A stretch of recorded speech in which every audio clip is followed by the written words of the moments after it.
Good morning, everyone. Standard 10th subject political science chapter power sharing का topic 1. Today's topic is Belgium and Sri Lanka. In detail discussion is Belgium is a small country in Europe bordered with France, Netherlands, Germany, and Luxembourg, with the ethnic composition of Dutch 59%. French 40% and other 1%. Point number 2, the capital city is Brussels with 20%, Dutch and 80%, French 80%. Repeat in this topic, the capital city is Brussels with 20% Dutch and 80% French. Point third, the minority French speaking community was rich and powerful, so they got the benefits of economic development and education earlier than the Dutch community. Point 4, the Dutch speaking community constitute majority in the country but minority in the capital. Point 5, Sri Lanka is an island nation just a few kilometers off the southern coast of Tamil Nadu. Point 6, the two subgroups of Tamils are Sri Lankan Tamils 13% and Indian Tamils 5%. Point 7, most of the Sinhala speakers are Buddhist and most of the Tamils are Hindu और Muslims. बच्चे, इस topic 1 का discussion हम in detail इसलिए किए हैं क्योंकि बच्चे इस टॉपिक को नोट्स के रूप में अगर सही से इसको लिखें तो पॉइंट वाइज हमने इस पर डिस्कशन किया है. वह डिस्कशन इस रूप में किया गया है कि Belgium is a small country in Europe, यानी बेल्जियम यूरोप कॉन्टिनेंट का एक छोटा सा देश है जिसका सीमावर्ती देश फ्रांस, नीदरलैंड, जर्मनी से सटा हुआ है और उसकी जातीय संरचना जो कि इस प्रकार है, 59% डच स्पीकर है और 40% फ्रेंच स्पीकर है और अदर स्पीकर्स 1% है जो विभिन्न क्षेत्रों से बिलोंग्स करता है. इसका इन डिटेल हमने फ्लो चार्ट के माध्यम से आपको बताया था. पॉइंट 2 में कहता है कि बेल्जियम का कैपिटल सिटी ब्रुसेल्स था और ब्रुसेल्स में यह कितने परसेंट कौन से स्पीकर्स है इसके बारे में हमने इसमें चर्चा किया है कि the capital city is Brussels with 20% Dutch speakers है एंड 80% फ्रेंच स्पीकर्स है.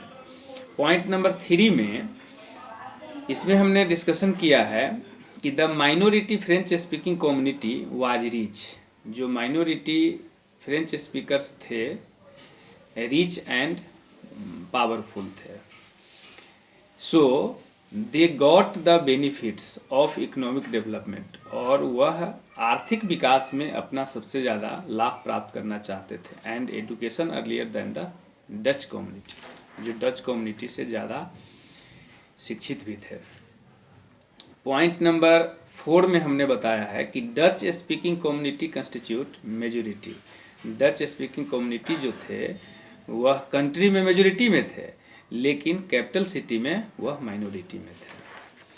पॉइंट नंबर 5 में श्रीलंका इज इजलैंड नेशन. अब हम श्रीलंका के बारे में बता रहे हैं जो फ्लो चार्ट के माध्यम से हम इतनी कंपोजिशन ऑफ श्रीलंका की चर्चा किए थे उसी प्रकार से इसमें नोट्स के रूप में इन डिटेल हमने किया है कि Sri Lanka is island nations just a few kilometres off the southern coast of Tamil Nadu. यानी श्रीलंका एक देश है जो द्वीप समूह से संबंधित है और वह दक्षिणी कोस्ट के अंतर्गत वह तमिलनाडु के सीमावर्ती क्षेत्रों से सटा हुआ है. अब हम पॉइंट नंबर 6 में बोल रहे हैं कि द टू सब groups of Tamil. Flow chart में भी हमने बताया था कि तमिल को 2 भागों में बांटा गया है और तमिल को 2 भागों में बांटा गया है। इसका मतलब है कि जो 13% तमिल्स है वह नेटिव श्रीलंकन तमिल्स के रूप में जाने जाते हैं और 5% जो तमिल्स है वह इंडियन माइग्रेटेड तमिल्स के नाम से जाने जाते हैं, जो कि फ्लो चार्ट में हम बताए थे कि 18% टोटल तमिल्स है। इसके 7 पॉइंट में बताया जा रहा है कि श्रीलंका में जो सिंहली स्पीकर्स थे वह बुद्धिस्ट धर्म से थे और वह तमिल्स थे, यानी तमिल भाषा बोलते थे, लेकिन उसमें हिंदू और मुस्लिम दोनों रूप में समुदाय के रूप में थे, यानी धर्म के रूप में थे। इसके लिए हमने इसमें चर्चा किया। इस वीडियो में इस टॉपिक से रिलेटेड हमने कुछ एक्सरसाइज बच्चों को करने के लिए कुछ क्वेश्चन भी बनाया है, जो क्वेश्चन आपके बीच में हम प्रेजेंट कर रहे हैं। Topic related questions. Question number 1, with which countries does Belgium share border, यानी बेल्जियम का जो बॉर्डर है, सीमा क्षेत्र है, सीमावर्ती जो नेशन है, वह नेशन कौन कौन से है जो उससे सटा हुआ है, उसके बारे में इस क्वेश्चन में पूछा जा रहा है। आप इस क्वेश्चन को बनाएंगे, सोल्व करेंगे, क्योंकि हमने जो मटेरियल दिया है उसी मटेरियल में इस क्वेश्चन का आंसर है। Question number 2, what is the ethnic composition of capital city Brussels, यानी कैपिटल सिटी ब्रुसेल्स का जातीय संरचना क्या है। अभी हमने इन डिटेल भी बताया है बेल्जियम के बारे में और श्रीलंका के बारे में, दोनों इथनिक कंपोजिशन के बारे में हमने चर्चा कर दिया है। यह ऑब्जेक्टिव क्वेश्चंस के रूप में हमने 6 क्वेश्चन को कलेक्शन किया है और इसका रिप्लाई आप इसी नोट्स के माध्यम से प्राप्त कर सकेंगे।